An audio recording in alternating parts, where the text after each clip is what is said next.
2007 में जब मेरी माँ को कैंसर हुआ तो उस कैंसर की बीमारी ने मेरी आंखें खोल दी और मैं पेस्टिसाइड वाली खेती छोड़ के नेचुरली ऑर्गेनिक खेती के ऊपर आया। मैंने ऑर्गेनिक खेती तो शुरू कर ली, लेकिन उसके अंदर बिक्री का कोई प्रावधान नहीं था। बड़े बड़े दिल्ली और कुरुक्षेत्र, यमुनानगर अच्छे अच्छे ईजीडे मॉलों से मुलाकात हुई तो वहाँ के जो ख़रीदार थे वो मेरे घर पे आने लगे और वहाँ के ख़रीदारों ने मेरी सब्ज़ी खरीदी है। मेरी सब्ज़ी जैसे एक दिन पहले ऑर्डर आता है मेरे को शाम को, और अगले दिन हम सभी किसानों को ऑर्डर दे के सब्ज़ी तड़वा देते हैं। और जो सब्ज़ी लेने वाले कस्टमर हैं वो मेरे घर से सब्ज़ी लेने, उनकी गाड़ियां खुद आती हैं और वो घर से सब्ज़ी लेके जाते हैं। सब्ज़ी के दाम हमारे एक हफ्ते का तय करते हैं, हम हर सोमवार से सोमवार तक का ही तय करते हैं, चाहे इसके बीच तेज हो जाए चाहे मंदा रहे। अपने डिस्ट्रिक्ट के 150 किसान ऑर्गेनिक की खेती कर रहे हैं और सभी किसानों की वेजिटेबल हम इकट्ठी कर लेते हैं। मेरी गाड़ी जाती है वहाँ पे, सभी से इकट्ठी करके हम ग्रेडिंग अपने घर पे करते हैं और उनको सरकारी मदद जो हॉर्टिकल्चर की मदद है, जैसे स्टेकिंग वगैरह की सभी सरकारी मददें उन किसानों को भी दिलवाते हैं। जो किसान पहले साल से ही अपनी ऑर्गेनिक खेती करना चाह रहा है उसको पहले ही साल से पेस्टिसाइड बिल्कुल त्याग देना है। पेस्टिसाइड से तो तौबा करके भाई बाज़ार में भी ना जाए पेस्टिसाइड की दुकान पे, और उसको अपने नेचुरली तरीके से, जैसे हमारे बुज़ुर्ग करते थे।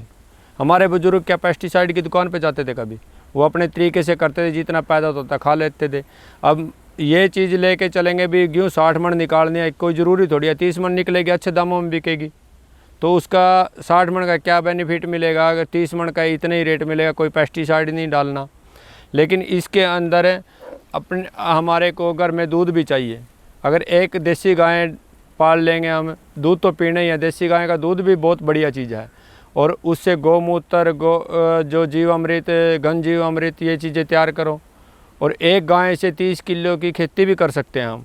एक गाय से जैसे जीवामृत तैयार करेंगे तो 30 किलो की खेती तैयार हो सकती है, जो हमारे सुभाष पालेकर जी कर रहे हैं। ये चीज़ें सभी चीज़ कर रहे हैं लोग, तो हमारे को पहले उन चीज़ों से ज्ञान भी लेना चाहिए और पेस्टिसाइड को त्याग कर नेचुरली खेती पे आना पड़ेगा।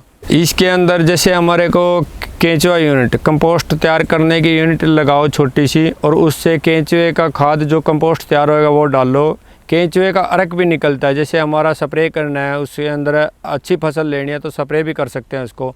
जैसे गौमूत्र है, लस्सी है, लस्सी से हम ऐसा पेस्टिसाइड तैयार कर सकते हैं जो केमिकल से नहीं होता।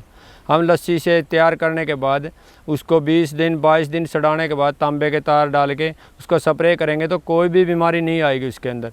और जो उसके अंदर नीचे बैठेगी, जो लस्सी पटने के बाद गैद बैठ जाती है, वो बूरा तेला या ऐसी कोई बीमारी से नीचे कंट्रोल करेगी, क्योंकि उसके अंदर गैस बन जाती है और सारी कंट्रोल आ जाते हैं। आज मैं जो भी कुछ हूँ इस ऑर्गेनिक खेती के बदौलत हूँ, क्योंकि एक टाइम ऐसा था जब मेरे पास एक साइकिल भी नहीं थी, और आज का टाइम ऐसा है कि मेरे पास गाड़ी, मकान वगैरह पक्के, अच्छी मतलब आमदनी, ट्रैक्टर वगैरह सभी चीज़ें हैं। किसान भाइयों से मेरा एक ही संदेश, ऑर्गेनिक खेती करो और इन बीमारियों से छुटकारा पाओ